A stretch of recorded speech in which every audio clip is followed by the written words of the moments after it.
Hi, everybody. Welcome on this 17th of January 2019. I thought I would come in here today to talk about my thoughts on the current quarter shutdown of the United States government, which is now in its, 27th day, I believe? I think it shut down on the Friday before. Was the Friday before Christmas? Somewhere around there, I think. Someone correct me if I'm wrong. But yeah, I think we're into the 27th day of the United States government shutdown. Now, it's not a full government shutdown. I don't think that's ever happened, where 100% of the government was shut down, but at least a quarter of it is. But there are some consequences that I want to talk about that are just absolutely, they make me livid. First of all, the whole reason for the government shutdown makes no sense.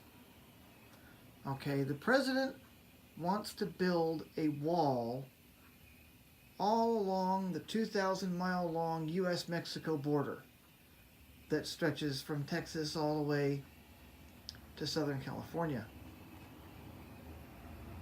What the hell good is that going to do? I don't know. I mean, really. They've already got, certainly at San Ysidro, which is the border crossing that I've been to myself, there's, plenty of high fencing and whatnot there. Do we really need, what's the point? We're all humans, right? I don't see Donald Trump or anyone calling for a wall along the U.S.-Canadian border. If we have to put one up for the southern border, shouldn't we be required to put one up for the northern border? It's a border, right? We can't dare have anybody coming into this country, no matter from which direction, right? So why are we talking about just the southern border? Why not Canada as well? Would only be fair, right? Just saying. And then the other thing, how is a wall going to stop people from coming in illegally? There are legal reasons to go across the border, even if you just want to go across and visit. Like I've been to Mexico before. I've been twice now. I've been to Tijuana. You're not very far into Mexico, so I've just been along the border, but I have been on the Mexico side of the border. How would a wall impact, the travel between the U.S. and Mexico that regularly happens, certainly along the San Diego U.S.-Mexico border, and I would imagine in other places as well, down around Texas and stuff. I can only speak for the Southern California side of things, as that is the only port of entry that I am familiar with. Certainly a lot more happens down in like El Paso and McAllen and places down in Texas, but there are people that regularly flow in both directions between San Diego and Tijuana.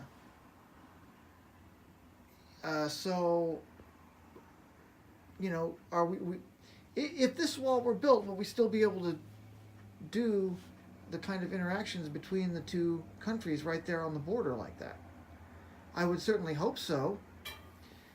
When I went down to Mexico last time, which was about a year and a half ago now, I was to visit a friend for their wedding, or actually a friend of my brother's. And we had a great time down there. Great music, good atmosphere, friendly folks. Mr. Donald Trump is out there to say that everybody in Mexico is evil. Every single last person. That's why we have to put up this border wall, because every last person crosses the border illegally. Look at the Berlin Wall. That didn't get very far. That ended up being taken down in, what was it, 89? So why are we what good is a border wall going to do? And then why shut down the government over it? That's such a silly reason to shut down the any part of the government over a wall that it,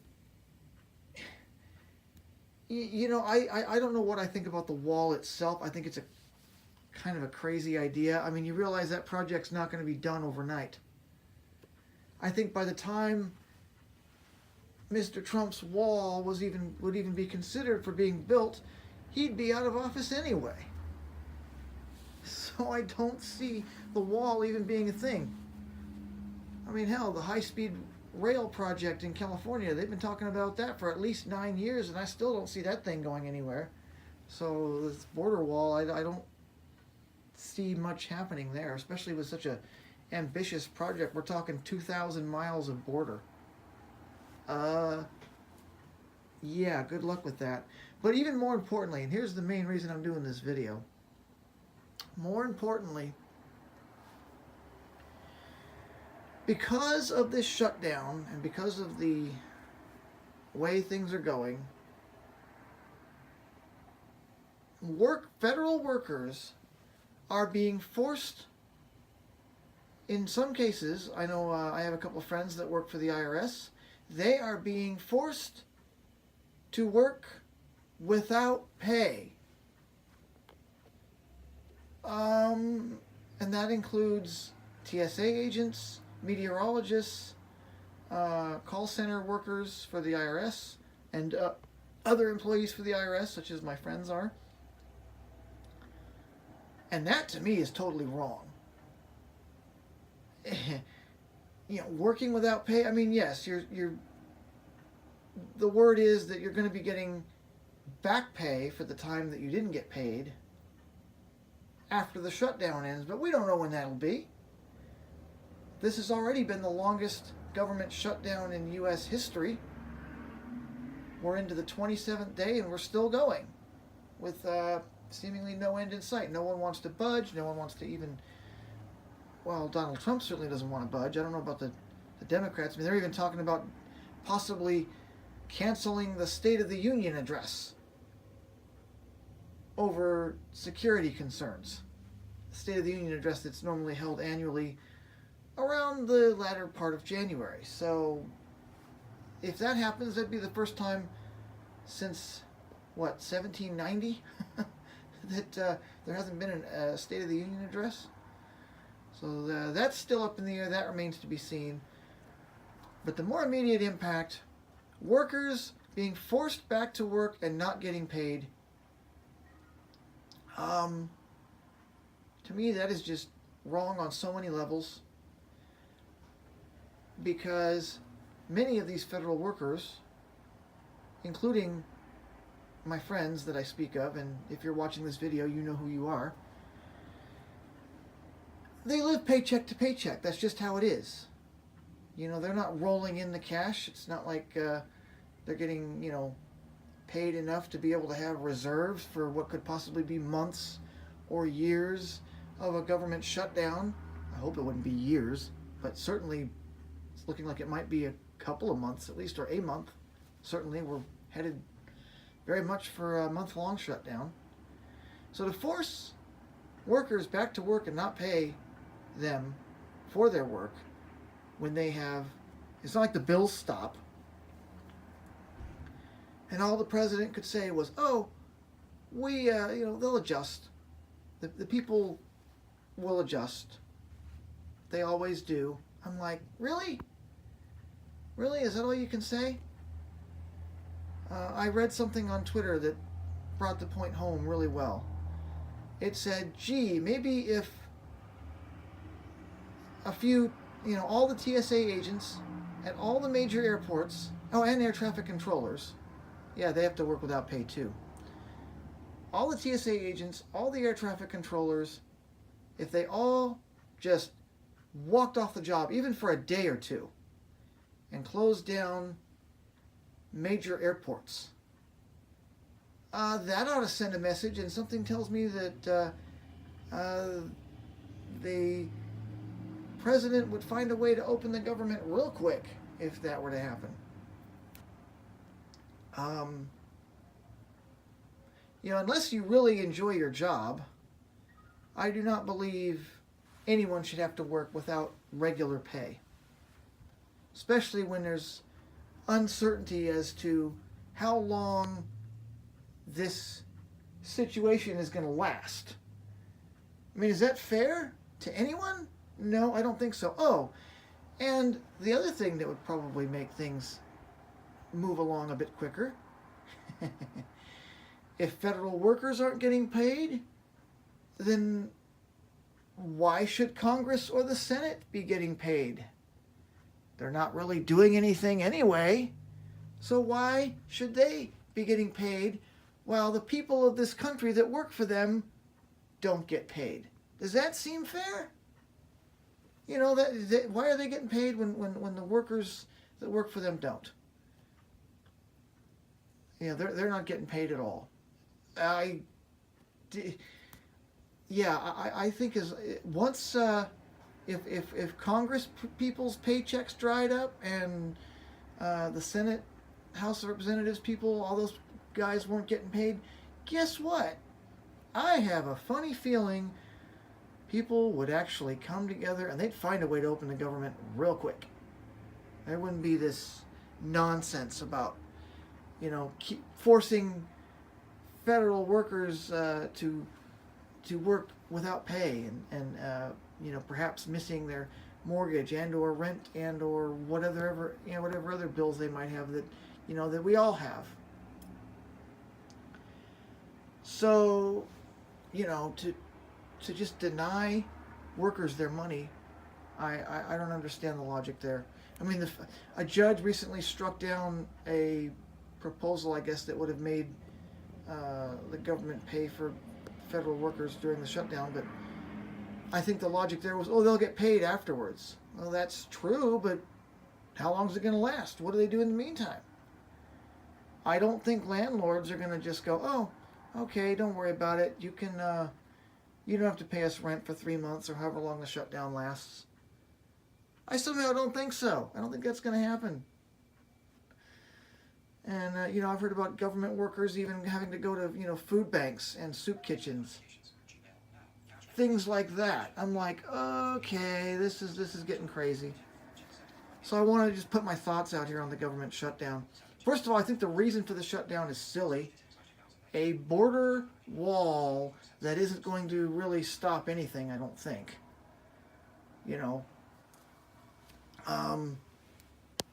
Perhaps we do need more border patrol officers. Perhaps we do need more surveillance down there, especially along the, not necessarily the direct ports of entry, but, along the land that runs along the border that's not an official port of entry. That's, I think, the big concern here. Something would certainly need to be done there, but to put up a 2,000-mile long wall, is that really what we're about? We're a nation of immigrants to begin with. I don't know.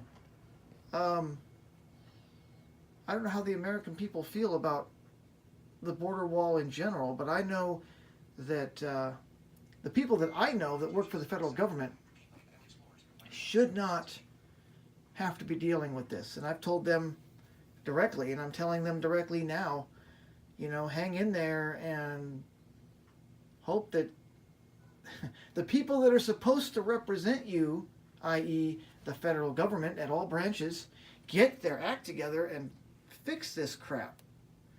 I mean, this is silly. Having a temper tantrum. I have never seen a president act the way Donald Trump does over every little thing. I've seen him insult disabled people. He's shutting down the government over a wall. It's not a full shutdown. Now, what would really be interesting is if there were a full government shutdown. Could there be? I've only ever seen 25% government shutdowns like what we're seeing now. I saw one in 1994. I saw one in, 2013, and I've certainly seen one ongoing now. Those are the ones I can remember. And in those cases, things were resolved quickly. People got paid after that, and it was fine. But this has been dragging on and on and on, and it's over a a wall that, what if it doesn't do any good? What if it were built and it didn't do any good? Then what? You know, I don't know. I feel bad for the workers that have to, for now, not get paid and not know when they're going to get paid again. And I hope that, and we're supposed to be, here's the final thought I have, and then I'll leave you all. We are supposed to be the most powerful nation on the planet, right? I mean, everybody uses us as an influence. American culture is everywhere. You go to Sweden and you'll probably find a McDonald's somewhere. You go to Spain, you'll probably find a McDonald's somewhere. And yet here we are. We can't even keep our government open. We can't even keep our federal workers gainfully employed with payment, reliable payment coming in. We have to bicker over a wall that's not even built. What in the world? What does that say about our nation? We're not doing anything exciting or cool or awesome. We got problems in our own country. Why are we worried about the border? We've already got plenty of Mexicans here. What are we worried about our Mexican border for anyway? And again, what about the Canadian border? Why aren't we pushing to put a wall there? That's a nice long border. If we're going to put a wall on the southern border, why not the Canadian border? So we need to reopen the government. This is ridiculous. This is stuff that a 9-year-old would pull. Hell, you know what we should do? Get everybody out of office, put 10-year-olds in the White House. I think, and in government. I think then the government might actually run better. We might actually get things done if we did that. We seriously need younger people in office, though. These old folks that just want to think about themselves, I think, and it's not going anywhere. I don't deal with political issues very often, but this has gone too far. I think what needs to happen to give people, I think what it's going to take for the people in Washington to not think about themselves, we're going to have to do a full government shutdown, like to the point where even Social Security benefits don't get sent out. That would affect me, by the way, and millions of other people. And I think that might be what it takes. Because as long as Congress and everybody else keeps getting paid, they're like, well, we got nothing to worry about, so let's make them suffer. Yeah, that's their mindset. But I think if they stop getting paid and maybe there was a full government shutdown, so there were no SSI benefits being sent out, no government operations of any sort, no mail, no nothing. In that case, well, I think there'd be riots for one thing, but for two, I think we'd find a way to open the government real quick after that. So I don't know. What do you guys think? These are just my personal thoughts, and I really wish that the folks in Washington would just stop bickering and do something, because this is ridiculous. The president is just taking a hard line and not even willing to budge, and he's sitting there just twiddling his thumbs. Of course, he gets paid, as do the congressmen and senators, congress people and senators, and if they stop getting paid, I think that would be a bit of progress there. So that's my thought on the whole ongoing government shutdown as it is right now. And yeah, good luck everybody that's affected by it. Hang in there and try to get help wherever you can, especially financially, because the government should not do this to their own people. That's just ridiculous. No other government in the world just shuts down like that and makes their people work without pay. So, have a wonderful day if you can, everybody.